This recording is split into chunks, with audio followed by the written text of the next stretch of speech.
thought, let me speak about millets, how they are going to be the global food for future.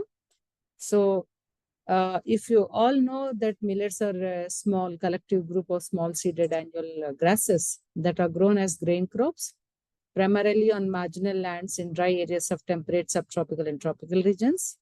And these millets are grown in about 131 countries. And these are the ancient food grains that have been domesticated for more than 8,000 BC. And these millets are the traditional food for about 59 crore people living in Asia and Africa. And when we talk of millets, we do speak of major millets and minor millets. Major millets are sorghum, pearl millet, and finger millet. They occupy about 95% of the total millet area. And minor millets are foxtail millet, kodo millet, little millet, barnyard, proso, brown top. And they occupy nearly 5% of the total area. And we also talk of sometimes exotic millets like teff and fonio. These are cultivated in a large scale in African countries, not in our country. And when we talk from the Indian perspective, Government of India has renamed these millets as nutri-cereals from the perspective of production, consumption, and trade point of view through the Gazette notification issued way back in 2018 on 13th April. And recently in 2023, Honorable Prime Minister of India and Government of India has termed them as Shri Anna. And how these millets are going to play a big role in the face of the changing climate. If you see, there is a continuous increase in annual mean temperatures in India, at least when we talk of our country. In the last 2 decades, we are able to see a continuous increase in temperature. And in such conditions, what are the crops that can withstand such high temperatures? This is one diagram I would like to draw your attention to. When the temperature is rising, there is a risk for both nutritional and food security to the rising global population. Why? Because there will be reduction in agricultural land, reduction in crop yield, and reduction in the global water availability. In such conditions, when temperatures are high and water availability is less, if you see the most common food crops we grow, rice, wheat, maize, and others, rice, it needs minimum 900 to 25,000 millimeters of annual rainfall. Maize, it requires about 500 to 800. Wheat, it requires minimum of this amount. And on the other hand, millets like pearl millet and others, they can come up even at minimum annual rainfall as low as of 200 mm. And when you see this particular thing, the temperature thing, the major crops like wheat and rice, they can withstand temperatures as high as 30. Rice can go up to 35, 38, like that. Then maize can withstand up to temperatures as high as 42. Beyond that, no cereal can flower, set seed at temperatures above 40. But we have the candidate crops like pearl millet, where even at temperatures as high as 42 degrees centigrade, they are able to flower and set seed. So that means with the low water requirement and high temperatures, these millets become a future candidate crops in face of the climate change. And on the other hand, if you look into the water requirement of millets and other crops, here per kg of dry matter to be produced for sugarcane, it needs 2100, rice, it needs 1250, whereas others like pearl millet and finger millet, so these things, they need only 350. And if you look into the input requirements like fertilizer, machinery, and other things are very low compared to the major crops like wheat, rice, and other things. Then, if you look into the carbon footprints of the millets like pearl millet, finger millet, sorghum, compared to wheat, rice, and maize, their things are very less. The carbon footprints are very less.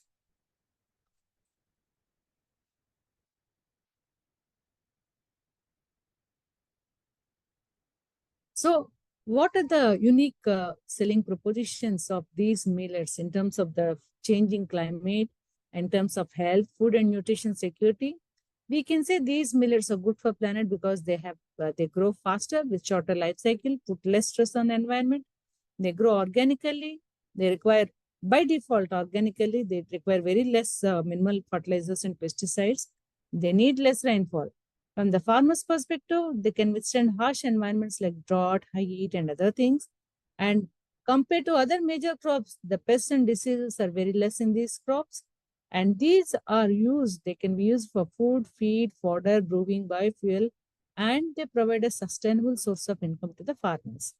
And when we talk from the human perspective, from the health perspective, they are high in micronutrients like iron, zinc, and calcium. The are high in dietary fibers and antioxidants. They're low glycemic index foods and gluten-free foods. Because nowadays everyone is talking of diabetes and people look for low GI foods and gluten-free foods, looking into the uh, gluten intolerance and other celiac diseases. And these are high in protein and vitamin B, especially from the vegetarian population perspective. They provide good amount of protein, and then they are rich in polyphenols and phytohormones. And moreover, these adapt to a wide range of soil conditions, including poor, low fertile soils, and they can have large yield increases through improved farm conditions, and they have good response to sustainable application of fertilizers and water. And moreover, they offer greater biodiversity on farm, reducing pest and climatic risks and improving the farmer's overall resilience. Ultimately, they help us to cater to achieve these SDGs 1, 2, 3, 6, 12, 13, 15. And when we talk of millets, these are uh, gluten-free nutritive grains, and they are an effective remedy for celiac disease. And a look into the nutritional composition of millets, you can see they are having high amount of calcium, magnesium, calcium high in finger millet to this much of 364 mg per 100 grams. Then iron high in pearl millet. Then you have high zinc in case of barnyard millet. Then protein high in case of proso millet. Like this, each millet has its unique nutritional combination, and they are good for humans. And if you look into these millets, you can see they are having high amount of fiber, fat, nutrients, and all these things. Compared to the whole grains like rice and wheat, you can see how much they are rich in the other nutrients, what these two are lacking. And then if you look into the amount of calcium we get from finger millet, no other food can give us that much of calcium. So when we sum up all the nutritional benefits, the health benefits of millets, they are helpful in detoxifying the body, then lowering the bad cholesterol, prevent onset of cancer, and many issues, many health benefits are there when people start consuming the millets. But in spite of all these health benefits, people are still resistant to consume millets because they are used to some taste from their birth. So in that case, we need to change our taste. Once we accept to change the taste, I think we'll be able to accept these millets. When we look into the area, production and yield of millets in major millet producing countries, India is the topmost producer, followed by Niger, Sudan, Nigeria, Mali, and others. And in India, we produce about 15 million tons to the total world millet production of 98 million tons. And we contribute about 20% of the total global millet production. And these are the different countries which grow different millet crops. Sorghum is grown in about 102 countries, followed by pearl millet in 38 countries. Then 30 countries grow so millet, so on and so forth. And these are the different countries which are growing millets. And when we see continent-wise production share of millets, Africa is contributing to about 38.13% of pearl millet and small millets, and it is contributing to 38.5% of sorghum. And America and other things here, Asia is the one which is growing about 54.48% of pearl millet and small millets, and sorghum relatively less in Asia compared to America and Africa. And these are the top 10 millet producing countries, sorghum. If you look into like this, USA is the one producing more sorghum. And remaining all pearl millet and small millets together, India is the topmost producer. And these are the area production yield of millets in the past 5 years. You can see, in spite of decrease in area, you can see a continuous increase in the productivity of the millets. Similarly, here in sorghum, here in case of bajra, that is pearl millet, in case of ragi, there is a decline in the total productivity, but small millets also you can see increase. Overall, in the total millet production, there is an increase in the productivity. And when we look at different states growing millets, you can see that different states are growing different millets at different points of time. And not every state is growing all kinds of millets. रख दीजिए, आप जाइए. The major state growing millets is in India is Rajasthan, where you find both bajra and sorghum, and followed by Karnataka, Maharashtra, UP, and Haryana. These are the different states and different millets grown in these different states. And when we take a look at the total area and production of different millets, pearl millet, that is bajra, occupies about 54.5% of the total area, followed by sorghum, then ragi, and then small millets. And when we talk in terms of the production, again, bajra contributes to 60% of the total production in case of India, followed by sorghum, ragi, and then small millets. Looking into the potential of millets and all these things, their nutritional superiority, climate resilience, and all, Government of India has proposed to have International Year of Millets in 2021, and which was accepted by FAO and other countries in the United Nations General Assembly. And then they have declared that 2023 will be International Year of Millets to elevate awareness of Shri Anna globally for food security and nutrition. And then 2023, we celebrated International Year of Millets, inspiring stakeholders towards improving production, productivity, and quality of millets, and also making it a people's movement so that the millets, their recipes, value-added products are accepted globally. In the beginning itself, I mentioned that Government of India and Honorable Prime Minister of India have rebranded these millets as Shri Anna. Why they are called as Shri Anna? Because they are providing a medium of holistic development in the country. They're linking village and the poor, and they're a door to prosperity for the small farmers of the country. And they're felicitating tribal communities because many of the tribal areas we find millets, and they help huge help in fighting the climate change. And also, moreover, they provide a big foundation for chemical-free farming. So looking into all these properties, millets have been rebranded as Shri Anna. So when we are talking of how to bring back millets, there are different approaches, and the Government of India has come up with millets on every plate, wherein they are trying to use 7 different approaches. One is awareness creation through branding, labeling, and promotion. Then talking and making people aware of nutrition and health benefits. Then preparing value addition, processing, and recipe development so that number of items, recipes are available for people to use and consume millets. Then international outreach of millets, we have done amply through our G20 presidency.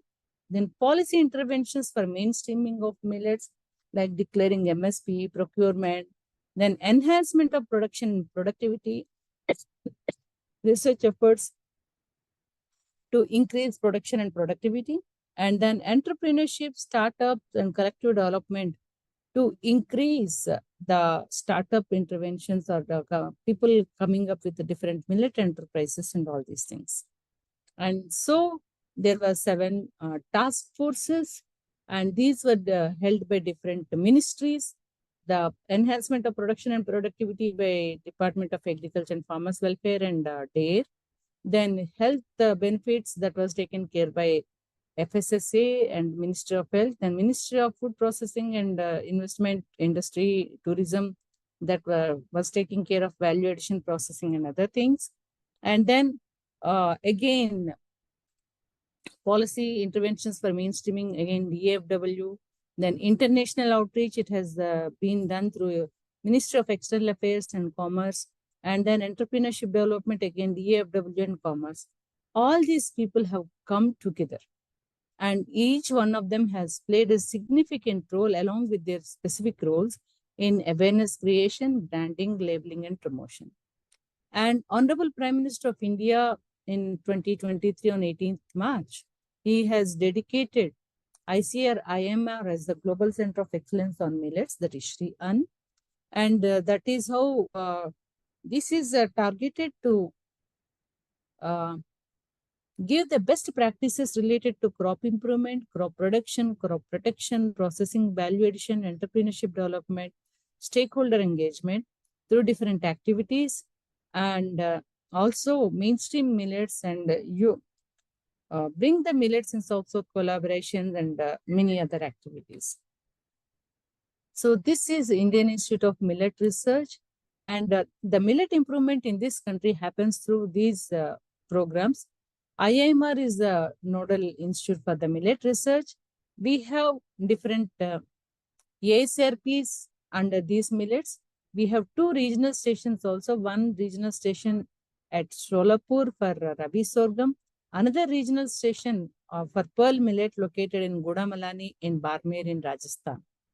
Then we have 2 ASRPs, ASRP and sorghum and small millets, and for pearl millet we have ASRP and pearl millet through a different number of research centers located across different state agriculture universities and other multidisciplinary teams in these research centers. We are able to develop a number of varieties in sorghum and small millets. And similarly, in pearl millet also, we have come up with some 300 central releases. These releases include both varieties and the hybrids. Here also in sorghum, we have some hybrids and mostly varieties. And this is our upcoming Global Center of Excellence. This is the world-class research facility with all advanced research facilities for millets being created, developed at Indian Institute of Millet Research from the Global Center of Excellence funds. And when we talk of the millet improvement technologies, we have a number of technologies, how we are coming up with these things. First, we identify suitable agroecological conditions, then we develop different product profiles that would be fitting into different agroecological conditions. Then we develop short duration cultivars, so many other things like what we do in our regular research, but with specific targeted identified trait and purpose. And here right side, you see these many number of product profiles are developed in different millets. In pearl millet, we have this many product profiles. In sorghum, we have this many. Each segment, we have different number of product profiles, which would fit into a specific agroecology. And these are the number of millet crops that have been notified during the last 5 years, starting from 2019 to 24. And we have a number of, looking into the crop nature, we have the breeding products and products like varieties or hybrids. Since the small millets, starting from finger millet, all others are self-pollinated crops, we have only varieties. Whereas in pearl millet, it is a highly cross-pollinated crop. We have both varieties and hybrids, and sorghum also often cross-pollinated crop. We have both hybrids and varieties. And these are some of the high-yielding climate-resilient varieties of small millets that have been released for cultivation, which are having very good characters and climate resilience.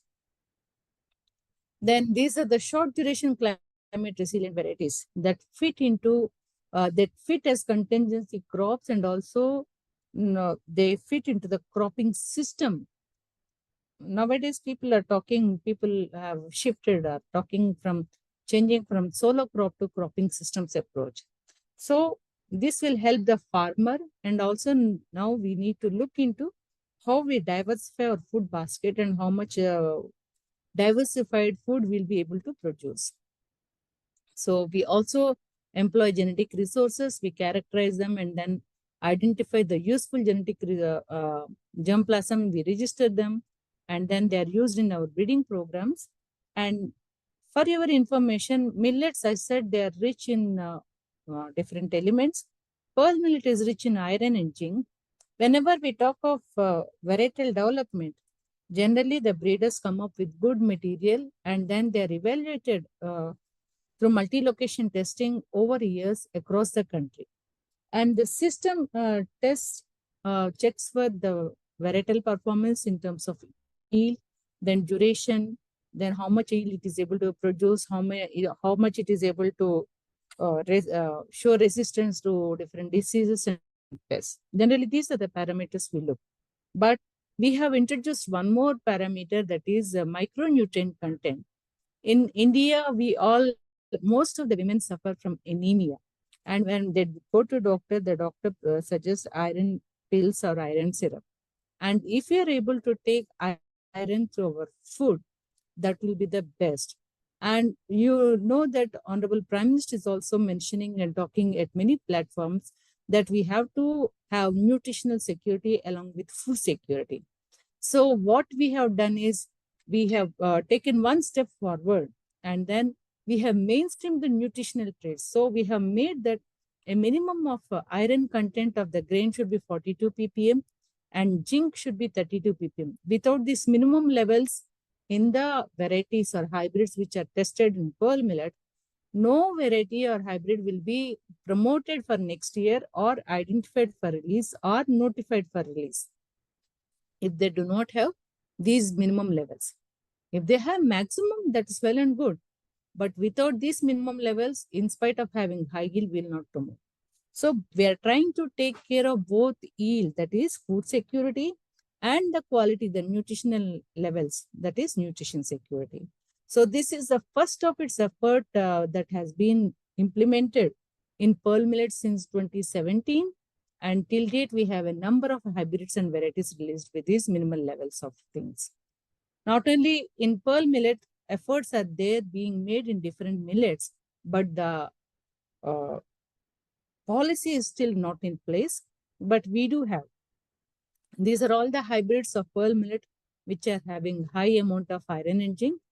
In case of finger millet, we have varieties like CFMV2 and Gira, where they have high amount of calcium. In little millet, we have with high protein and high amount of iron identified and released for cultivation. Now, not only this, people do say that millets are there. There are ancient crops and they need to be cultivated, and the ancient varieties and the farmers' varieties and land races have to be brought into cultivation. A step has been taken in Odisha where they have collected a number of land races and they have evaluated the finger millet land races over locations like what we do in case of multi-location testing and over-year testing in case of ASRP system. Similar kind of testing was adopted. And then they have come up with 4 land races of finger millet: Kundravati, Kalya Mandya, Mami Mandya, and Gupteshwar Bharati. And these have been identified and were released for cultivation for the first time in the history of varietal release. And this has been done in case of Orissa and finger millet. Now, not only development of good varieties and good material, if we follow good agricultural practices, we are definitely going to increase the productivity. So varietal significance, they play a significant role. Then the time we sow, the sowing window and how the seedlings are established, that also determines the productivity. Then nutrient management, weed management, water management, and cropping system, all these things play a big role. And it has been observed in our frontline demonstrations that if we target the planting time, plant geometry, and choice of crop and cultivars, and these different factors, they are going to definitely give a boost in the productivity. So in case of pearl millet, the potential yield is this much, the demonstrated yield is this much, and the national average is this much. In other millets, you can see a big difference. So if we are able to manage the agronomic practices perfectly, we are able to get good yield in case of these millets.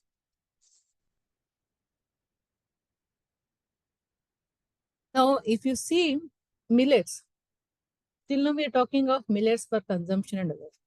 Apart from food uses, the millets also have industrial uses. Like not industrial, like they can be used for poultry and cattle feed, biofuels, potable alcohol, for malting and brewing, and then end use specific cultivars. We're coming up with identifying those varieties that would be suitable for these different purposes. Apart from this, their millets are used for both grain and fodder. And in one point, I said that millets are good for a tribal, they felicitate the tribal systems, because most of the small millets, you find them in the tribal areas, on the hilly ecosystems, and you can see a large amount of variability in these small millets. Now, coming to the science of these millets, apart from the varietal development, unlike other major crops, a lot of research is being done in case of millets. In India, we talk of 9 different millets, but out of these 9 millets, already 7 millets have been sequenced. Very recently, along with a Canadian group, we have come up with the completion of the Little Millet Genome Sequence. Now, Coda millet sequence is going on at our institute. And then we also have come up with a number of high throughput phenotyping protocols. And that also we are coming to have in our Global Center of Excellence. And we come up with a rapid generation advancement that is for speed breeding in different millet crops. So that is under optimization is under process. And then we also have high throughput genotyping protocols. Again, under Global Center of Excellence, we are going to come up with a number of high-end equipments that would be used for all this high throughput genotyping and advanced research. Recently, we have come up with a 4,000 mid-density SMP panel. Along with these scientific advances, there are certain issues in millets that needs considerable attention, like mechanization in millets.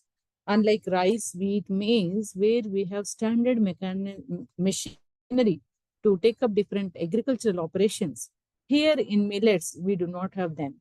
We still need to have mechanical sowing, then tractor run intercultivation and weeding, use of agri-boats and many other things.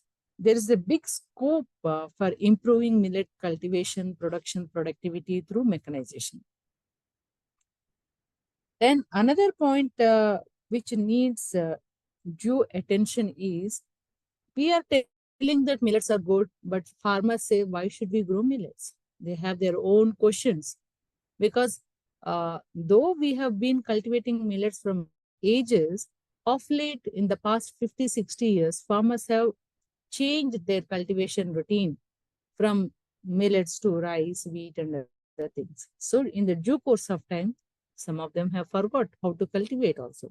So again, we need to start afresh and educate the farmers. And there are a number of challenges the farmer would be facing, like what kind of seed I need to take, when I have to sow, all these. So we need to teach the farmer and then give him the right kind of support. Maybe some farmers may be growing millets, and then where to sell them, how to store them. All these things are there. And so we have been promoting millets through farm collectives, like through KVKs, that is Krishi Vigyan Kendras, or the farmers producing organizations and frontline demonstrations, and then through identifying the new niche areas and promoting these millets. So we have the millets farmers producers organization model that is being adapted by IIMR, and till date, we have been supporting about 67 FPOs for millets. This is the model for sustainable promotion of millets that is being adopted by us. And these are the steps where we are trying to intervene with the farmer and give him the support or handholding. And moreover, we are also trying to give him the business opportunities in millets for FPOs, like what are the different options: primary processing, secondary processing, value addition, then business, retail business, or they can be put on the e-commerce platforms. Many other things are being done through FPOs. And when we talk of primary processing, these are the different steps like cleaning, destoning, grading, dehulling, polishing.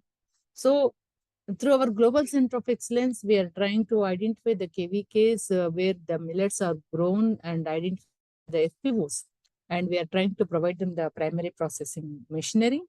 Similarly, secondary processing also, we are trying to identify, we are giving sometimes maybe milling unit or extrusion line, flaking line, puffing line. So such kind of trainings and machinery are also provided by us. And when we look into the non-food use of millets, nowadays people, I have mentioned before also, that among the millets, now we are seeing that there is an increasing proportion of non-food uses. In case of pearl millet, it is 60%, sorghum 45, finger millet 95, like this. So these are the different processing things which we have. And these are the different machinery that are used for primary processing. And then these are the options we have available in case of secondary processing, like milling, hot extrusion, cold extrusion, puffing, flaking, all these things. And one more issue in millets is if you don't disturb the grain, the shelf life of the grain is there for as such 1 year. But when the moment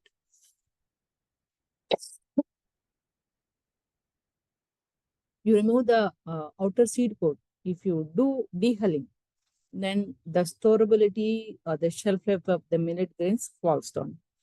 So we need to address this. So the processing, like dehulling, decortication, dehusking, all these are necessary to improve the palatability and cooking quality. But at the same time, we need to balance the shelf life of the millet grains. So we have different things. So all the time we need not go for millet flour or millet suji. We can also go for fermentation, germination, parboiling, roasting to increase different nutrients and then use them for our consumption. So at IMR, we also were trying to address these issues. Then we have started nutritional profiling of all the cultivars. And then we are identifying the product-specific cultivars. What are the cultivars or in different millets that would be suitable for rava making or biscuit making or cookie making or noodle making, like this. We are identifying and we have come up with a diversified technologies. And when we are start making biscuits or cookies or other things, because there is no gluten in millets. So how to address this? So we are trying to address that through gelatinization or starch manipulation and then develop composite foods and plant proteins. We have a number of machinery that help in dealing with all these things. So these are the different technologies we have: puffing, flaking, baking, then fortification, instant mixes, recipes. We have one brand developed by IIMR, that is Eat Right. We have a number of products developed with that. And these are the number of Eat Right products commercialized. We have one store from where these products can be obtained.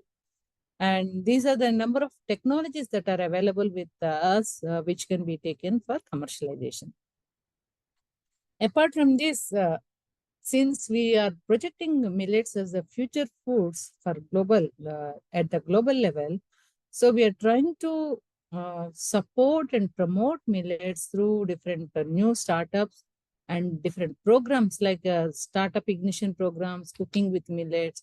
And then we have incubation and millet startups where we have a number of big companies coming in and big celebrities posing with millets to promote millets. Then we have come up with a number of recipes, contemporary recipes, traditional recipes, international recipes.